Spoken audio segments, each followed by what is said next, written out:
परम दयाल अनंत सुख सम्राट आदि सद्गुरु सर्व आत्माओं के सद्गुरु सर्व सृष्टि के सद्गुरु सद्गुरु सुखराम जी महाराज रे धन्य हो धन्य हो। सद्गुरु दरियाव जी महाराज ने धन्य हो धन्य हो। सद्गुरु बाबा जी महाराज ने धन्य हो धन्य हो। कालनपुर गुरुधाम ने बारंबार प्रणाम स्वीकार हुए। राम सभा में राम राम महाराज सभी विराजमान संतों को सभी वरिष्ठ संतों को मेरा बारंबार कोटि कोटि राम राम सा प्रणाम। सब संतन सो विनती बारे बारे प्रणाम। बिरद तुम्हारो जान के साय करो हरिया। करुणा राखो राम जी बरसो दीन दयाल। गुण अवै गुण सब भगस जो आदो प्रीत संभाल। सुने जो मैं निर्दोष हूँ घाटे बाद जस होए। तुम्हारे बोलने हारे हो क्या जानेगा कोई। परम दयाल अनंत सुख सम्राट आदि सद्गुरु सर्व आत्माओं के सद्गुरु सर्व सृष्टि के सद्गुरु सद्गुरु सुखराम जी महाराज ने धन्य हो धन्य हो। राम सभा में राम राम महाराज सभी विराजमान संतों को राम राम सा मेरा बारंबार कोटि कोटि प्रणाम। तो अपना विषय सतगुरु मेहर का अंग चल रहा है। आदि सतगुरु सुखराम जी महाराज की मेहर हम जगत के जीवों पर कैसे और किस प्रकार होती है, उसके लिए हमें किन बातों को ध्यान में रखना है और किस विधि को हमें फॉलो करना है और कौन सी विधि को हमें फॉलो नहीं करना है, उसी के अनुसार गुरु ज्ञान के अनुसार जब अपन चलते हैं, गुरु वचनों के ऊपर जब अपन खरा उतरते हैं, तो सतगुरु साहिब की मेहर होते समय नहीं लगता है, देर नहीं लगता। सतगुरु सुखराम जी महाराज फरमाने की मेरी मेहर करवाने के लिए, मेरी निजमेहर करवाने के लिए ना मुझे इस संसार के तन की आवश्यकता है, ना मुझे संसार के धन की आवश्यकता है, ना मुझे मुल्क का राज चाहिए, ना मुझे अरबों करोड़ों खरबों रुपयों की मुझे संपत्ति चाहिए, और ना ही अगर कोई मेरे साथ अपने परिवार को छोड़ करके चले तो उस चीज की भी मुझे आवश्यकता नहीं है। मुझे तो सिर्फ और सिर्फ तुम्हारा निज मन चाहिए। निज मन मतलब तुम बस मेरे बन जाओ, तुम मेरे बनते ही ये सारी चीज मेरी हो जाएगी। अर्थात मेरा बन जाना मतलब मेरे इस ज्ञान को तुम अंतःकरण से धारण कर लो। बाकी मेरे बनने का मतलब तो पूरा ही गुरु महाराज की शरण में जाकर के बैठ जाना चाहिए, लेकिन ऐसी बात महाराज नहीं फरमा रहे, हमें महाराज नहीं कह रहे।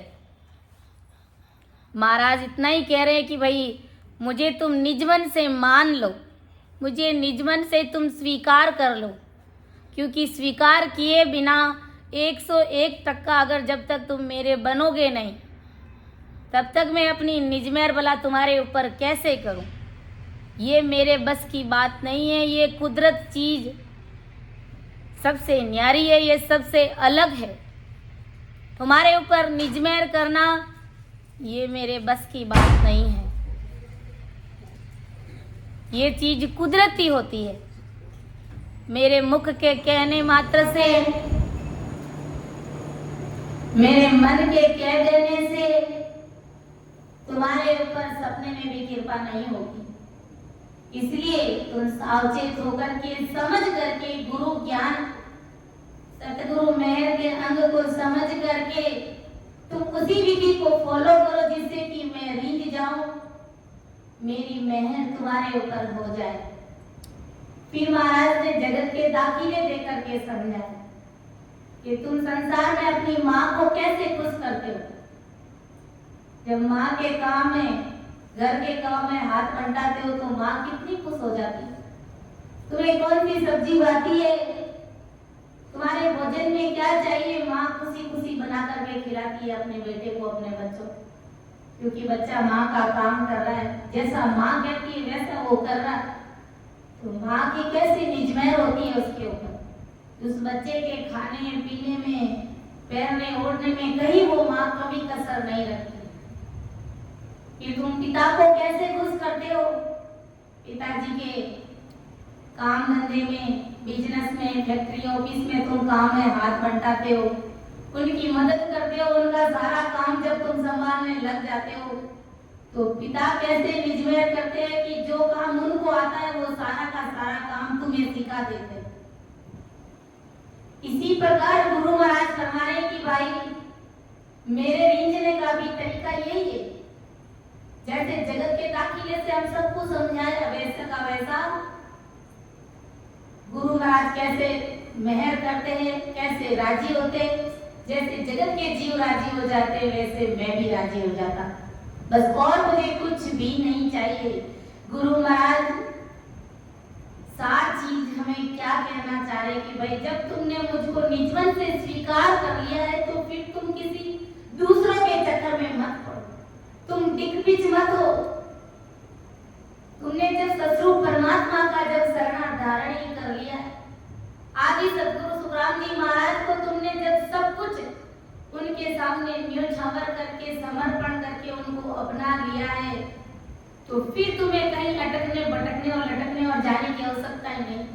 सतगुरु जी महाराज तुम्हें अपने आप संभालेंगे। इसी साख के माध्यम से, इसी कुंडलिया से महाराज हमें क्या फरमा रहे कि सतगुरु के अंग शीस चले और न माने ज्ञान, सर्व ज्ञान इनका किया, क्या मैं दरसों ध्यान, क्या मैं दरसों ध्यान, बुद्ध जब ऐसी आवे, सो हंस गुरु को होए सोजे ओपत समावे, सुख राम गए सत स्वरूप की, तब किर पावे आन, सतगुरु के अंग शीस चले और न माने ज्ञान। महाराज फरमा रहे कि सतगुरु के स्वभाव के अनुसार ही शिष्य को चलना चाहिए। जैसे बच्चे का स्वभाव उसके माता पिता के अनुसार होता है, वैसे अगर आपको अमरलोक चलना है तो आपको गुरु के स्वभाव का बनना पड़ेगा, गुरु के अंग का आपको बनना पड़ेगा। वो अंग लक्षण आपको धारण करने पड़ेंगे, वो ऐसा स्वभाव, ऐसा बदलाव आपको लाना पड़ेगा। जगत की रीत को छोड़ करके परमात्मा की रीत के अनुसार चलना पड़ेगा। सतगुरु जी महाराज के अंग के स्वभाव के अनुसार तुमको चलना पड़ेगा।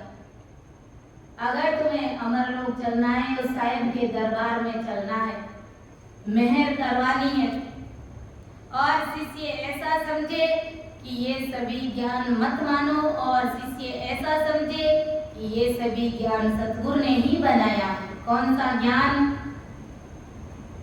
जगत का जितना भी ज्ञान है वो सब किसने बनाया है? सतगुरु जी महाराज ने बनाया। वो सब किसके आधार से बना है? वो सारा ज्ञान, तीन लोक का, होड़गाड़ पार्वन तक का ज्ञान सत्सबद की सत्ता के आधार से बना है। तो हमें उन छोटे मोटे ज्ञान के चक्कर में पड़ने की आवश्यकता नहीं। जब अपन डायरेक्ट सत्संग की भक्ति को ही अपना लेंगे तो फिर इन छोटे मोटे ज्ञान में उलझने की हमको कहाँ आवश्यकता है।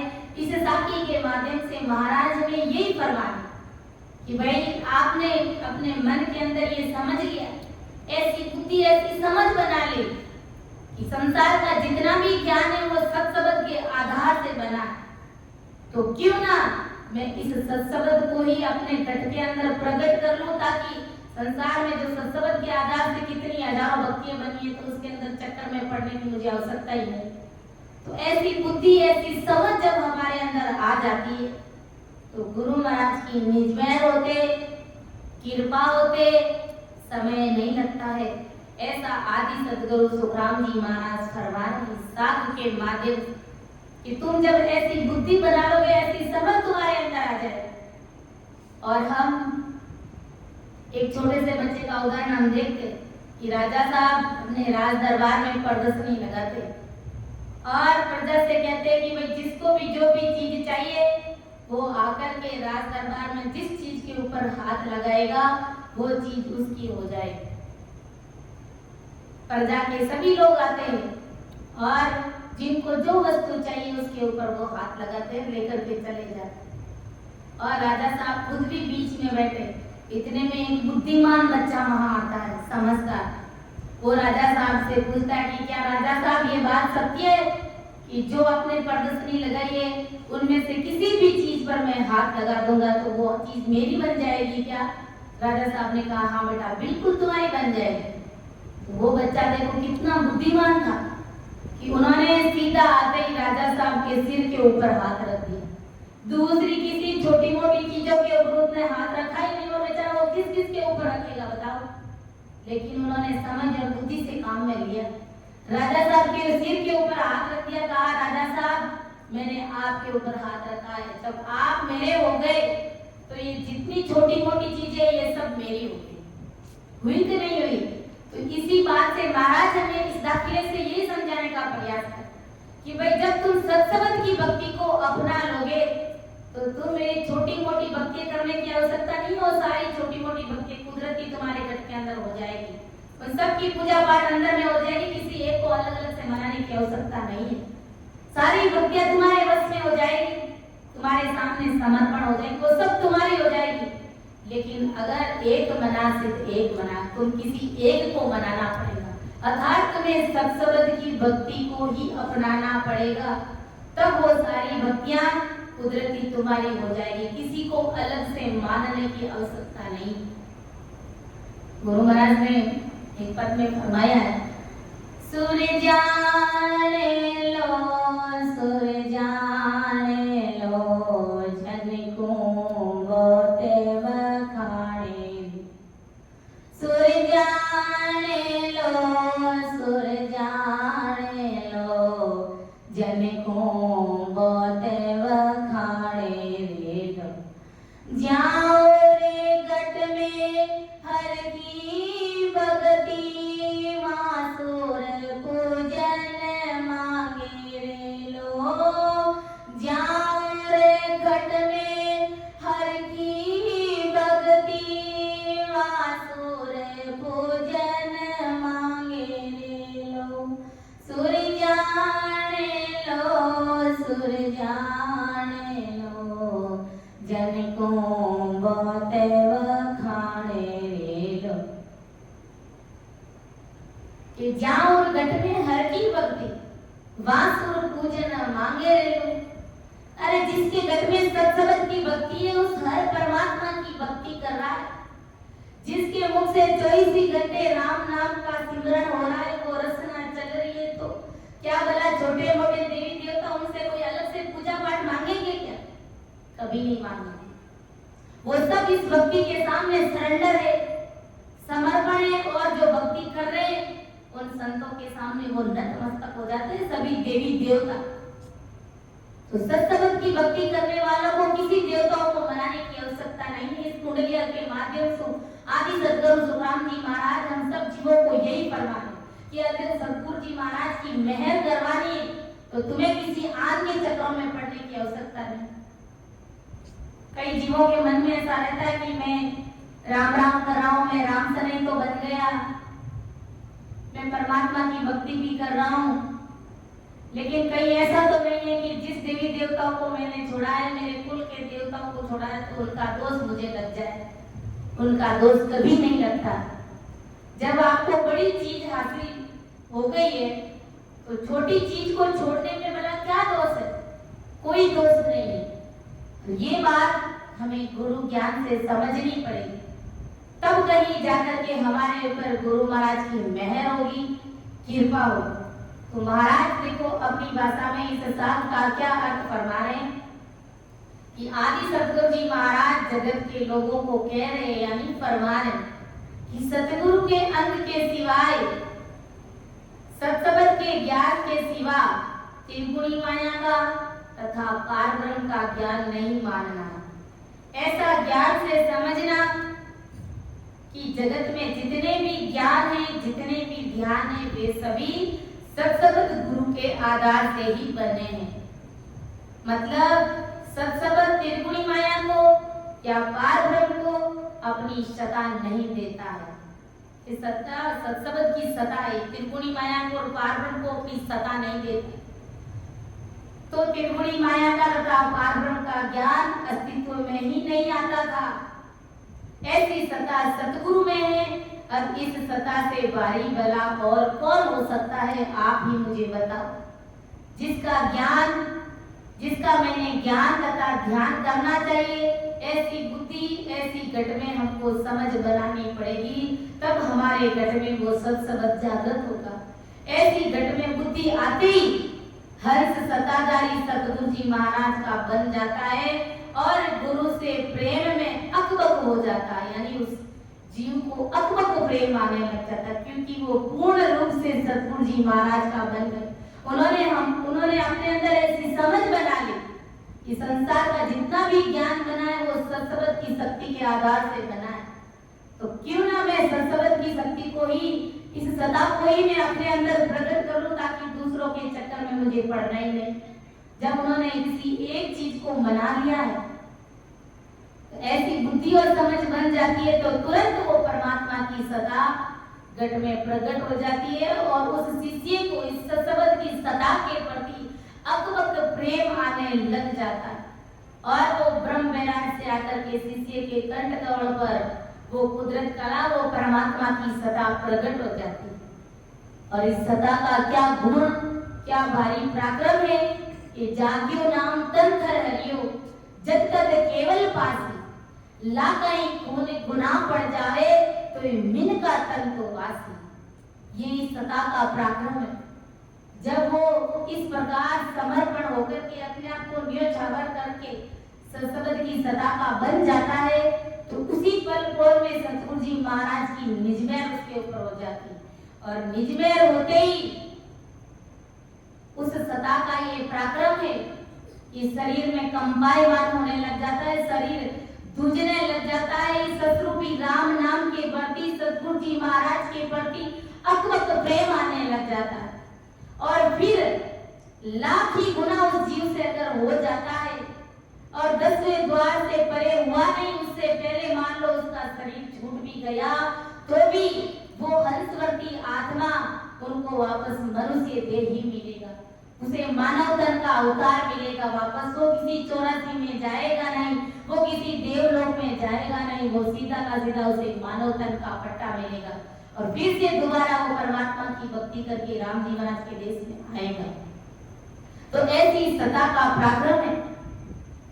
अकबक प्रेम नेम सब छोटा, अकबक प्रेम नेम सब छोटा, जुग मारे जादना होई रे, गुरु बेचो तो बिकने लाग्यो, गुरु बेचो तो बिकने लागो, तब शीस साचो भाई रे, यहाँ जुग में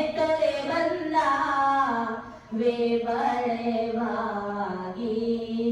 यहाँ जुग में तोरे बंदा वे बड़े भागी। सतगुरु जगाई पीछाया रे कैसे बराबर अंतर नाई। कैसे बराबर अंतर नाई। जानी जे मन करे जाया या जुग में तोरे बंदा वे बड़े भागी। के अकबक नेम प्रेम सब झूठा। कब झूठा? जब वो परमात्मा की सत्ता उसके गट के अंदर प्रकट हुई। अकबक नेम प्रेम सब झूठा। अकबक प्रेम आने लगे, जगत के सारे नेम धर्म को भूल गया। जुग मर्याद न काई रे, जगत की मर्यादा भूल गया कि संसार क्या कहेगा, क्या करना है। जगत से उस जीव को कोई लेना देना ही नहीं। और ऐसा प्रेम अंदर में प्रकट हो गया। इस प्रकार वो गुरु महाराज का बन गया कि गुरु बेचे तो बिकने लागो, तब शिष्य साचो भाई रे। सतगुरु जी महाराज उस सिख को बेचने भी लग जाए तो वो हंसी खुशी के साथ बिकने के लिए तैयार हो जाए और अपने आप को धन्य धन्य समझता है कि मेरे बाग दिन सतगुरु जी महाराज मुझे बेच रहे। लेकिन ऐसा कभी हुआ नहीं है। गुरु महाराज परीक्षा जरूर लेते, लेकिन ऐसा कभी नहीं सुना कि गुरु महाराज ने अपने सिख को बेच दिया। ऐसा कभी नहीं होता है। लेकिन गुरु महाराज की वाणी में महाराज इस बात को फरमाए कि ऐसा भाव शिष्य का गुरु महाराज के प्रति बने। फिर बताओ, जब ऐसा भाव इतना अखाट प्रेम उनको गुरु महाराज के प्रति हो जाता है तो जगत से किनारा कुदरती हो जाता है। संसार से कोई लेना देना नहीं है। कि प्रेम जहां आप है, नेम जहां गुण होए। अकबक तो सुख काम के ब्रह्म कहावे जोई। जहां प्रेम है वहां आप है। आप कौन? वो सतरूप साहिब, वो साईं परमात्मा। जहां प्रेम जहां आप है, नेम जहां गुण होए। अगर कोई नेम से इस राम नाम की साधना करता है तो उसका गुण, उसका पराक्रम सबसे हटकर के भी बनता है। उसका पराक्रम, वो चीज कुछ अलग ही रहती है। क्योंकि नेम का गुण बड़ा भारी, लेकिन अकबक प्रेम आने लग जाता है तो वो नेम धर्म भी भूल जाता है। लेकिन उससे पहले वो धर्म नेम अवश्य चाहिए। नेम से अगर वो भक्ति करता है, जब अकबक प्रेम आने लग जाता है तो प्रेम में उसे पता ही नहीं चलता कि मैं कितने घंटे तक परमात्मा की भक्ति में है। समय का कोई ख्याल ही नहीं रहता। ये प्रेम की बात है। ये अकबक प्रेम, नेम सब झूठा। कि प्रेम जहां आप है, नेम जहां गुण होए। अकबक तो सुखराम के ब्रह्म कहावे जो। जब अकबक प्रेम आने लग जाता है तो ब्रह्म विराट वो परमात्मा स्वयं उसके गट के अंदर बोलने लग जाता।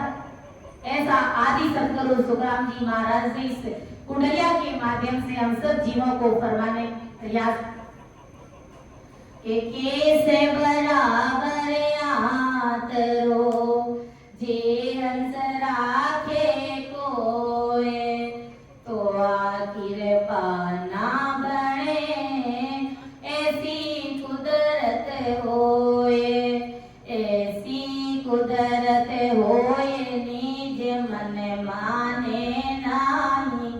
कपटली आदीन ताये घर जावे नाई। सुख राम गए पच पच मरो। घर जसरे नहीं कोए। केस बराबर आतरो जे हंस राखे कोए। अब देखो महाराज कितनी बारी साथ फरमाए कि शिष्य सब कुछ करता है। पूरा गुरु महाराज का भी हो जाता है, गुरु महाराज के साथ भी चलता है, अपना धन मन तन सब कुछ दे देता है, मुल्क का राज भी दे देता है। लेकिन जब तक उसके अंदर का जो फर्क है, जो आंतरा है, जो रेशा है, जो दूरी है, उस दूरी को जब तक वो खत्म नहीं करता है तब तक गुरु महाराज की कृपा मेहर उस शिष्य के ऊपर कभी नहीं होती। तो हमें उस को ही मिटाना है। इस साथ के माध्यम से महाराज यही फरमा रहे कि केस बराबर आदरो जे हंस राखे कोई, तो आ कृपा ना बढ़े ऐसी कुदरत। सतगुरु से अगर कोई एक केस भर भी अंतर कोई शिष्य रखेगा तो उस शिष्य के ऊपर ये सतगुरु की कृपा नहीं होगी।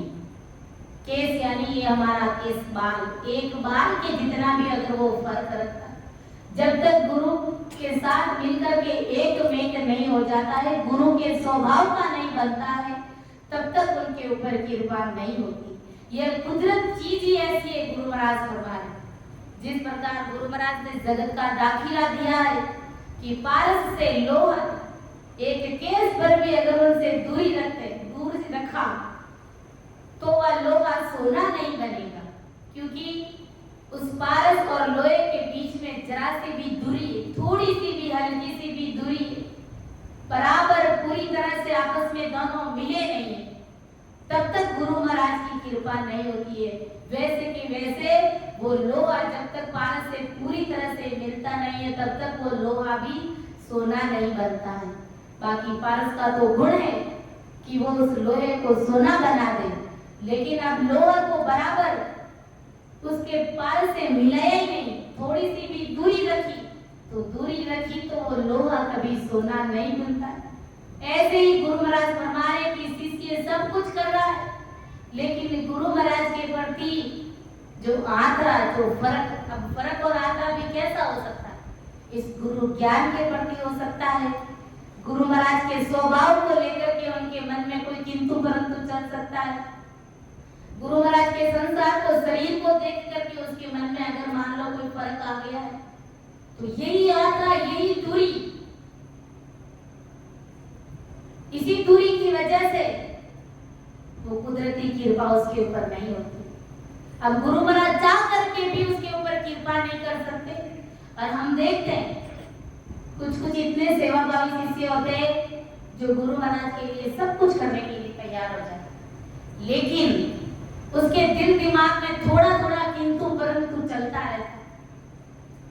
तो चाह करके भी गुरु महाराज उनके ऊपर कृपा नहीं कर सकते, और चाह करके भी वो शिष्य गुरु महाराज से कृपा नहीं करवा सकता, निजमेर नहीं करवा सकता, क्योंकि ये गुरु महाराज के भी बस की बात नहीं। ये कुदरत चीज है सब गुरु महाराज के अंदर ही है, वो कहीं बाहर नहीं है वो चीज। लेकिन गुरु महाराज को सब मालूम है कि अभी तक उन्होंने निजमन से मुझे स्वीकारा नहीं। जगत की सेवा भावी तो हर कोई कर सकता है, लेकिन निजमन हर कोई नहीं दे सकता।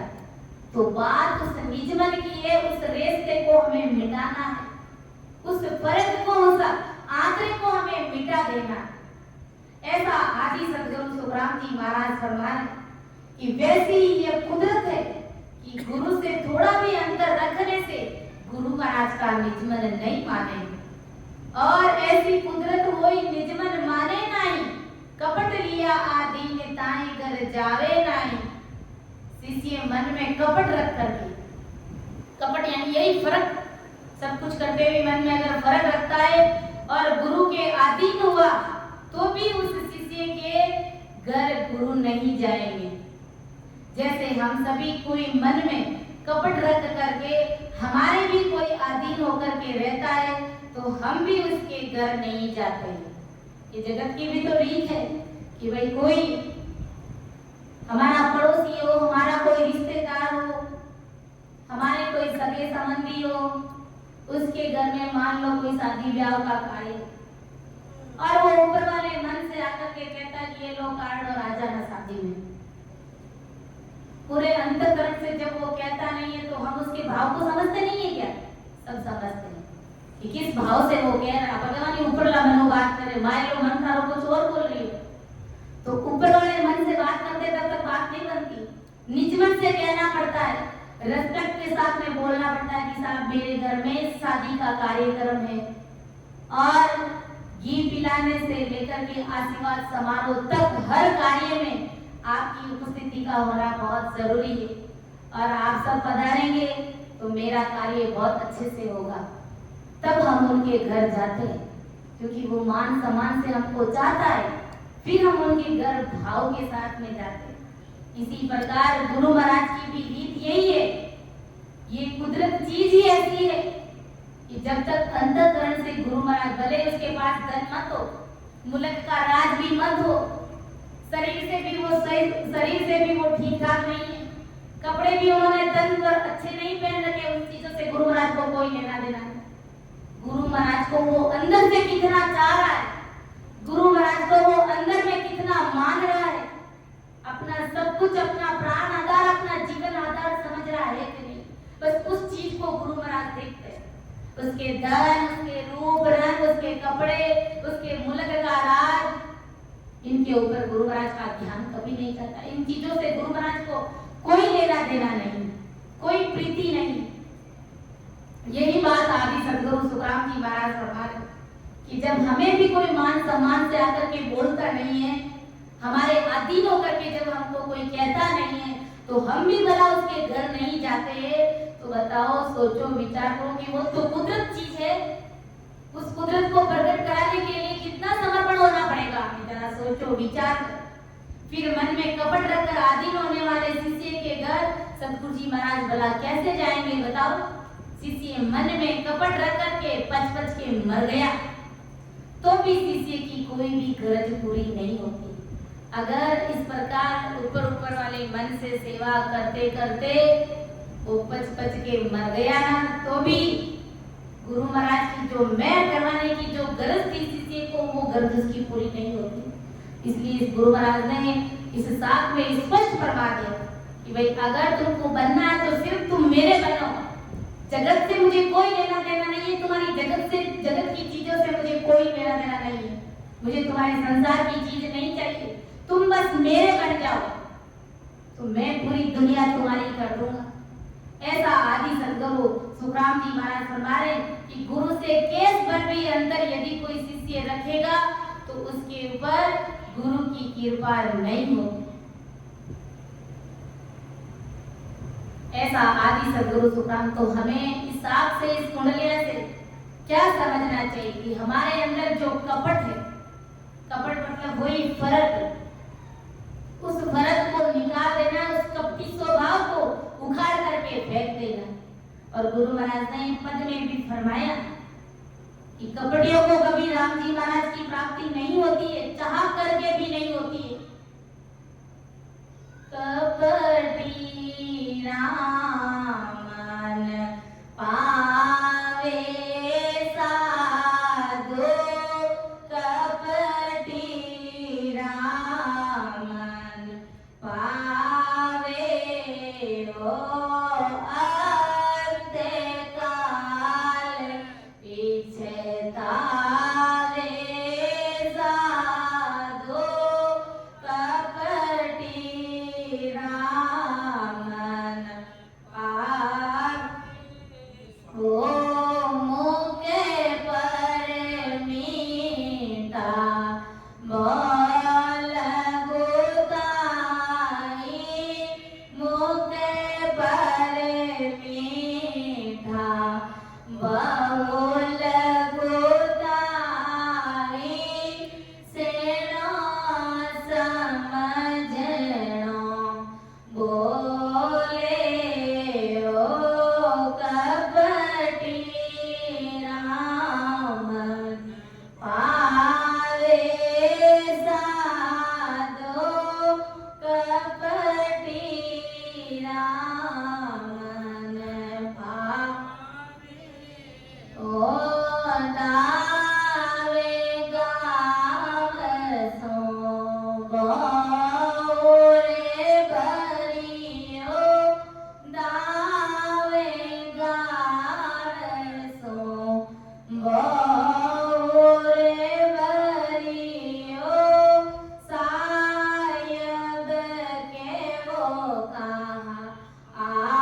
तावे साधु कपटी रामन पावे ओ उजड़ कपड़ा बहुविध राखे उजड़ कपड़ा बहुविध राखे ज्ञान अरत सुन लावे ओ कपटी रामन वे ओ अंतर में लो नहीं रे भरोसो अंतर में लो नहीं रे भरोसो फिरे फिरे याने मनावे ओ कपटी रामन पावे ओ फले कारण से लेवे प्रभु को फले कारण से वे प्रभु को परम मोक्ष को चावे ओ कपटी रामन वे ओ कामे क्रोध कुटलाया केती कामे क्रोध कुटलाया केती सोचत ही दिन जावे ओ कपटी रामन पावे ओ अंतकाल पिछतावे साधो अंतकाल पिछतावे साधो कपटी रामन आवे ओ कपटी रामन ओ के सुख राम राम बिने आसा के सुख राम राम बिने आसा सो सबे कपट कहावे ओ कपटी रामन पावे ओ अंतकाल पिछतावे साधु अंतकाल पिछतावे साधु कपटी रामन पावे ओ कपटी रामन पावे। देखो गुरु महाराज ने साथ में कहा ना इस कुंडलिया में कि कपट लिया आदीन ताई घर जावे न।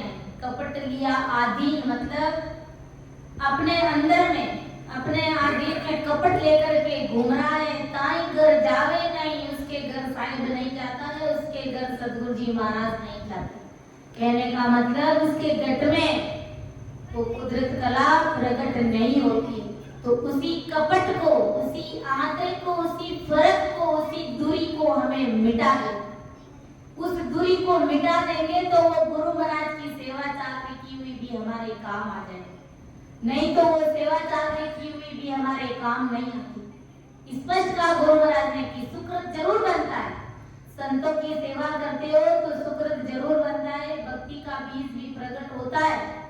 लेकिन निजमेर नहीं होती है। वो सतगुरु साहिब की कृपा शिष्य के ऊपर नहीं होती। जिस समय जिस जन्म में उसे अमरलोक जाना चाहिए था, उस जन्म में वो नहीं जा पाता, क्योंकि गुरु महाराज की निजमेर नहीं होती। और अपना समय ऐसे ही गंवा देता है। संतों की सेवा भी करता है, सब कुछ करता है, दूसरे जो करते हैं उनके अनुसार वो खुद भी सब करता है, लेकिन अपना अंतःकरण जो अंदर में दूरी चल रही है, उस दूरी को जब तक नहीं मिटाया तब तक वो चाह करके भी अमरलोक नहीं जा सकता। आदि सदगुरु सुखराम जी महाराज ने इस पद के माध्यम से हम सबको सावधान किया है, चेताया है, फरमाया। कुछ जीवों का ऐसा स्वभाव रहता है तो उस स्वभाव बदलाव करना पड़ेगा, उस फर्क को हमें मिटाना पड़ेगा, क्योंकि हम सब कुछ कर देते लेकिन हमें गुरु महाराज का बनने में फिर क्या जोर आता है? हम बन क्यों नहीं सकते? हमारा अंतःकरण मानता नहीं, ये हमारा निजमन मानता नहीं, कुछ ना कुछ ये किंतु परंतु चलता है। बार बार से सब सेवा चाकरी कर रहे, गुरु महाराज की खूब सेवा कर रहे, लेकिन अंदर से गुरु महाराज के प्रति फर्क चला है। गुरु महाराज को हल्के में ले रहे हैं कि क्या मालूम ये गुरु महाराज हमें अमरलोक की प्राप्ति कराएंगे कि नहीं कराएंगे, क्या मालूम ये जो अणबे वाणी है महाराज की, इस वाणी के सामने क्या पता दूसरे ज्ञान को ऊंचा समझता होगा, तो इस वाणी जी महाराज को उनके दिल में हल्का भाव आया होगा, तो इनकी वजह से भी महाराज की निजमेर शिष्य के ऊपर नहीं होती। जैसे कुछ जीव कहते हैं ना कि भैया बाटा की सत्संग तो सुन ली, लेकिन मोरे जो अलग कार्यक्रम रात होगा तो मैं उन सत्संग में भी जाऊं, तो ये क्या है? ये फर्क है, ये यात्रा, यही यात्रा, यही फर्क गुरु महाराज की कृपा इनकी वजह से नहीं होती। इन्हीं की वजह से वो मेहर नहीं होती है, क्योंकि निजमन से स्वीकार किया नहीं कि कपटी राम ना पावे साधु अंत काल पछतावे, कपटी राम ना पावे। गुरु महाराज फरमाए ऐसे कपट रखने वालों को कभी राम जी की प्राप्ति नहीं होती है, अंत काल में उसे पछताना पड़ता है। सुकृत तो जरूर बनता है, संतों की सेवा का सुकृत बनता है। इस भर में हमें नहीं लेना है कि इसका मतलब हमने सेवा, हमारा मन नहीं मानता, हमारा निजमन नहीं मानता, लेकिन हमने सेवा भाव तो बहुत करी, तो उसका सुकृत, उसका फल आपको मिलेगा, इस जन्म में नहीं तो अगले जन्म में मिलेगा। लेकिन साहिब के देश में जाने की जो गरज है, सदगुरु जी महाराज से तो कृपा कराने की जो गरज है, वो कभी पूरी होने वाली नहीं। अंत काल में हम सबको पछताना पड़ेगा, कपटी राम ना पावे। और उन जीवों के लक्षण बताए कि उनका बार बार का स्वभाव कैसा रहता है कि मुख पर मीठा बहु लकुताई सेनो समझनो बोले। वो जीव कैसे होते हैं? मुख पर बड़ी मीठी वाणी बोलते, सबको मन को भाती है, और सेनो समझनो बोले। गुरु महाराज के सामने बड़ा सेना और सयानपना दिखाता है, और गुरु महाराज को भी ऐसे लगता है कि बिल्कुल सीधा सरल, लेकिन अंदर में वो कुदरत चीज अलग ही है। वो शायद कुछ और ही कह रहे हैं अंदर में, और गुरु महाराज से बड़ी मीठी मीठी बातें करते। सदगुरु मेहर के तुम्हें भी पहली साथी में ही महाराज ने कह दिया कि अगर गुरु महाराज के सामने आकर कोई मीठी मीठी बातें करता है तो भी उसके ऊपर कृपा नहीं होती। और दाव घाव सुबो और भरियो साहिब केओ कहां आवे। गुरु महाराज हमारे के सामने तो मीठे वचन बोलता है, अंदर में दाव पेच भरा हुआ रहता है, किसी को बड़ा समझता है तो किसी को हल्का समझता है, और उनके हृदय में दाव घाव ईर्ष्या जलन की भावना से वो भरा पड़ा रहता है। तो ऐसे जीवों के ऊपर भला कैसे राम जी की कृपा हो? इसलिए हमारे अंदर जो दाव पेच जो चल रहे, ईर्ष्या जलन की जो भावना, जो राग द्वेष की भावना, इसको उखाड़ फेंकना है, क्योंकि इन्हीं की वजह से महाराज की कृपा हमारे ऊपर नहीं होती। और ये बहुत ज्यादातर अधिकतर जीवों के अंदर ये चीज देखते हैं। कोई बेचारा भक्ति में आगे बढ़ रहा है तो हम उसकी भी टांग खिंचाई कर, कोई संतों की तारीफ कर रहा है तो हम उनके बीच में भी टांग लड़ाई कर, तो किसी को सहन नहीं होता है, तो किसी को ईर्ष्या होती, किसी के अंदर दाव पेच भरा हुआ रहता है। ये सब क्यों? वो भी तो अमर लोग जाएगा और हमें भी तो अमर लोग जाना है। तो फिर हमारे मन को गुरु ज्ञान से समझ कर भी इस मन के ऊपर काबू क्यों नहीं कर पाते? करना पड़ेगा, क्योंकि भजन की कमी की वजह से, राम सिमरन नहीं करने की वजह से ये आदरा, ये रेस्ता, ये ईर्ष्या, जलन की भावना हमारे अंदर से मिटती नहीं है, खत्म होती नहीं, तब तक गुरु महाराज की निजमेर भी हमारे ऊपर होती नहीं। के दाव खावसू बोर भरियो साहिब केव का आवे रे, उसके गढ़ में कभी साहिब नहीं आते। काम क्रोध कुटलाया कहती सोचत ही दिन जावे, अंदर में काम क्रोध कितने ही प्रकार के कुटिल विचार भरे हुए रहते और बार बार केवल मीठे बोलते और अंदर में पचीसते रहते। क्यों है ऐसा? क्यों गुरु महाराज की कृपा नहीं करवानी है क्या? मेहर नहीं करवानी है? अमर लोग नहीं जाना है? इस मन, इस दिल, दिमाग को हमें साफ करना पड़ेगा। फालतू का व्यर्थ का जो कचरा है उसको उखाड़ फेंकना है। इसी कचरे की वजह से गुरु महाराज की निजमेर हमारे ऊपर नहीं होती। हम सब कुछ करते हैं ऊपर ऊपर की सेवा, लेकिन अंदर में हमारा दिल दिमाग साफ नहीं होने के कारण सतगुरु साहिब की मेहर हमारे ऊपर नहीं होती है। जो होनी चाहिए वो नहीं होता। जिस कार्य के लिए हम आए हैं फिर वही मेन कार्य हमारा नहीं हो पाता, तो फिर हम क्या कर रहे हैं? हम क्या करना चाहिए हमको? उजल कपड़ा को बिगड़ा के ज्ञान अर्थ सुन लावे। कुछ जीव ऐसे भी होते हैं, गुरु महाराज ने कहा साफ सुथरे कपड़े पहनते हैं और पहनने भी चाहिए। गुरु महाराज कोई टोका टोकी नहीं कर रहे कि ये साफ कपड़ा क्यों पहनना है, इसको तो केवल राम राम ही करना चाहिए, ऐसा नहीं। उनके लिए कहा है जो निजमन से सरेंडर नहीं है, केवल उजल कपड़े पहनते, ज्ञान चर्चा करते, मेरी तरह अच्छे अच्छे अर्थ बोल के भी सुनाते, लेकिन निजमन से गुरु महाराज को मानते नहीं है, किसी और ज्ञान से प्रीति करते। गुरु महाराज हमारे के ऐसे जीवों के ऊपर कभी कृपा नहीं होती है। ज्ञान करते तो बड़े बड़े अच्छे अच्छे दृष्टांत दे करके समझाते, तो इससे कभी राम जी महाराज की कृपा उन जीवों के ऊपर नहीं होती।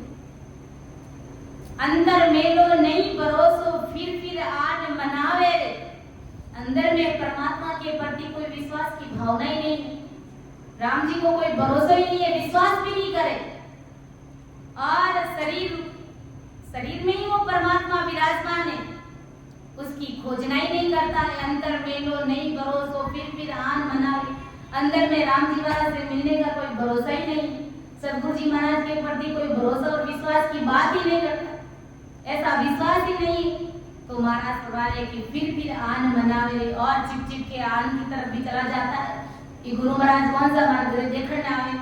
लेकिन वो कुदरत चीज ऐसी है। गुरु महाराज किसके घर पे जाएंगे कि भाई कौन राम सनी भाई बहन क्या क्या कर रहा है, कहीं किसी के भी घर नहीं जाते, लेकिन वो कुदरत चीज ऐसी, वो कुदरत का कमाल ऐसा ही है कि तुम इधर उधर भटके नहीं। और सतगुरु साहिब का निजमन कभी मानता ही नहीं, क्योंकि जब तक निजमन नहीं ला करके दोगे तब तक गुरु महाराज की निजमन हमारे ऊपर नहीं होगी। कुछ जीवों का ऐसा भाव रहता है, यहाँ सत्संग में भी आ जाते हैं, कहीं और भी मंदिरों में टंकोरे बजाने के लिए चले जाते हैं संसार के कुछ सुखों के, कि मेरे ये नहीं है तो उस कुल की देवी के पास तो जाना ही पड़ेगा, बाकी तो आराम से नहीं। कैसे सहज भक्ति में कहते थे मैं तो आराम से नहीं है, लेकिन जो कुल की देवी है भी तो बनाना ही पड़ेगा, हमारा बडेरा ये सब चीजें करता आया, तो क्या वो कुदरत चीज मानेगी? क्या वो ससुरूपी संतों का निजमन मानेगा? क्या ससुरूपी संतों ने तो उनको जाते हुए नहीं देखा, लेकिन अंदर में जो कुदरत चीज है वो स्वीकार नहीं करती, वो मानती नहीं। भले ही आप चिपके कुछ भी कर लो, लेकिन सतगुरु साहिब को सब मालूम है कि कौन बंदा क्या कर रहा है, कौन क्या नहीं कर रहा है। इसीलिए गुरु ज्ञान में बड़े ही मजबूत और गाढ़े रहना है। सूर पिछम की सूगवे वो गंग उलट फिर जाए, तो ही सतगुरा तारसी हो मोय भरोसो माय। ऐसी सूरवीरता से, ऐसे भरोसे से, ऐसे विश्वास से हमें गुरु ज्ञान को पकड़ना है, हमें सतरूपी संतों का सानिध्य लेना, तब कहीं जाकर के हमारी अमर लोक जाने की गरज पूरी होगी। संत लाए राम जियो राख भरोसो भारी, राम जियो राख भरोसो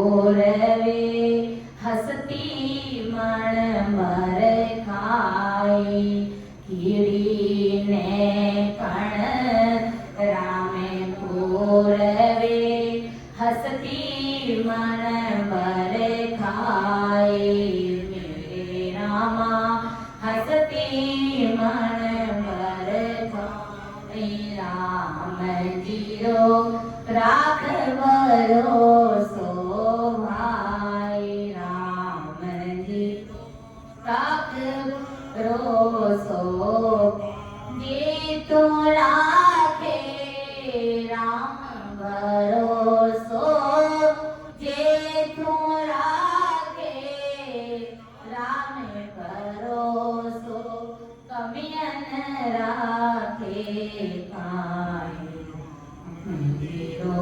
राख भरोसो। इसलिए संत कहते हैं राम जी रो राख भरोसो भाई भरोसो राख बस। बाकी संसार के ऊपर सेवा चाकरी से काम नहीं, इसमें इसी तरह नहीं मान लेना है। भरोसा पूरा कर ले तो सब कुछ तारने वाले और मारने वाले मेरे सतगुरु साहेब जी तारेंगे तो भी यही तारेंगे, मारेंगे तो भी यही कि राम तेरी दाई पड़ी जीव कीजिए भावे मौत मुगत में भीजो भावे तो जग। लेकिन मेरी एक बात सुन लेना कि जब तक मुख में जिब्या चाले तब लग हर हर कैसे। और राम जी महाराज मैंने तो आपका पूरा भरोसा और विश्वास कर लिया, मैं तो पूरा 101% आपका बन गया हूँ। अब आपकी दाई पड़े जीव कीजिए जो आपको अच्छा लगे, मेरे लिए क्या उचित है क्या ठीक है बस वही करना। आपकी मर्जी हो जाए।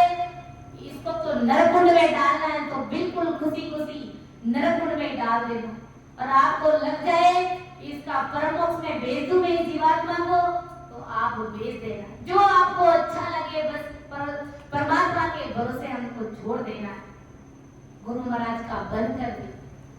लेकिन एक ऐसी अरदास है वो राम जी महाराज की, जब तक मेरे मुख के अंदर ये जीव है, इस शरीर के अंदर जब तक जान है तब तक मैं इस रचना को चलाते रहूंगा। यानी राम जी महाराज मैं आपके नाम को छोड़ूंगा नहीं, ऐसी मेरी अरदास और विनती। जब इतना सरेंडर इतना समर्पण इतना जब गुरु महाराज का बन करके अरदास और विनती करते हैं तो क्या वो सतगुरु साहिब इतने निकले थोड़ी जो हमारे ऊपर कृपा नहीं करते। अरे वो तो बड़े दयालु है, अन्य संतों के सामने इतनी उपाधि नहीं लगी, लेकिन शिरोमणि सम्राट सदगुरु सुखराम जी महाराज के सामने इतनी भारी भारी उपाधि लगी। क्या क्या उपाधि है कि परम दयाल यानी सर्वश्रेष्ठ, परम यानी सर्वश्रेष्ठ, दयाल यानी दया करने वाले, परम दयाल यानी सर्वश्रेष्ठ दया करने वाले सतगुरु साहिब, अनंत सुख सम्राट, अनंतोई सुख देने वाले सम्राट सदगुरु सुखराम जी महाराज, और सब आत्माओं के सदगुरु, सबके सदगुरु, सर्वश्रेष्ठ के सदगुरु सदगुरु सुखराम जी महाराज ने धन्य हो धन्य। अब वो इतने दयालु सदगुरु जब इतने निजमन से सरेंडर और समर्पण हो जाएंगे तो क्या वो आपकी तरह दया नहीं बरसाएंगे क्या उनको दया नहीं आएगी क्या?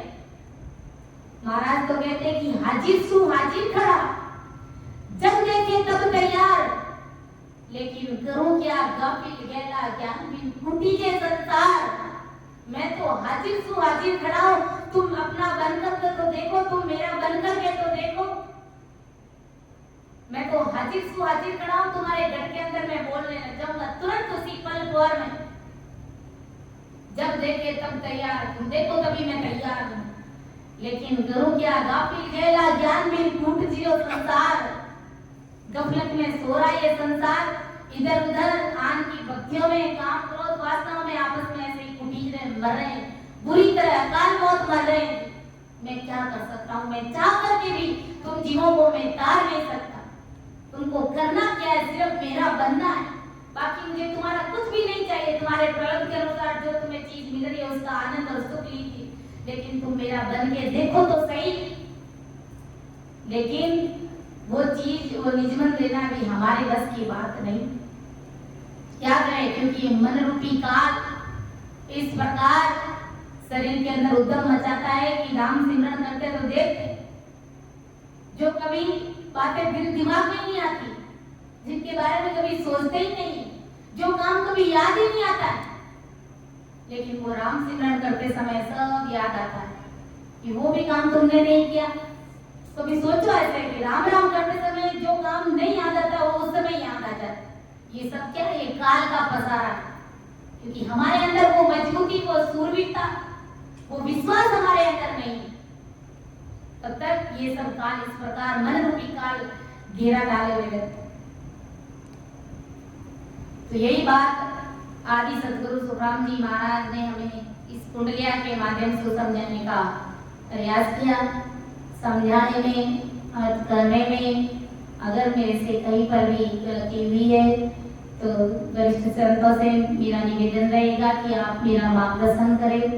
सुन जो मैं निर्दोष हूँ, घाटे बांध जस होए, तुम्हारे बोलने हारे हो, ओ क्या जानेगा कोई। परम दयाल अनंत सुख सम्राट आदि सद्गुरु, सर्वात्माओं के सद्गुरु, सर्व सृष्टि के सतगुरु, सतगुरु सुखराम जी महाराज ने धन्य हो धन्य। राम सभा में राम राम महाराज सभी को राम राम साथ सभी को प्रणाम। मारत साय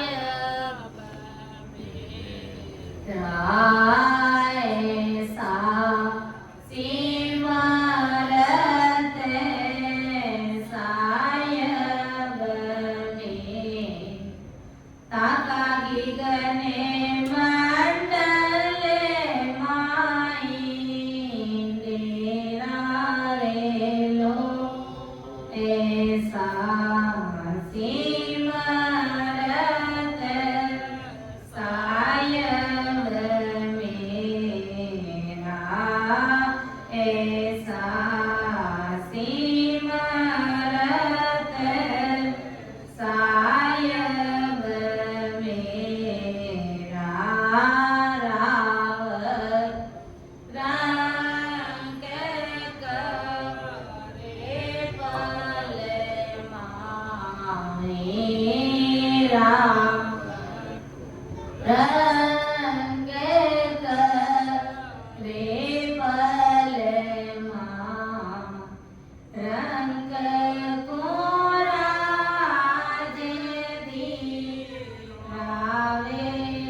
ताकागी गने मंडले माई गेरा रे लो ऐसा सीम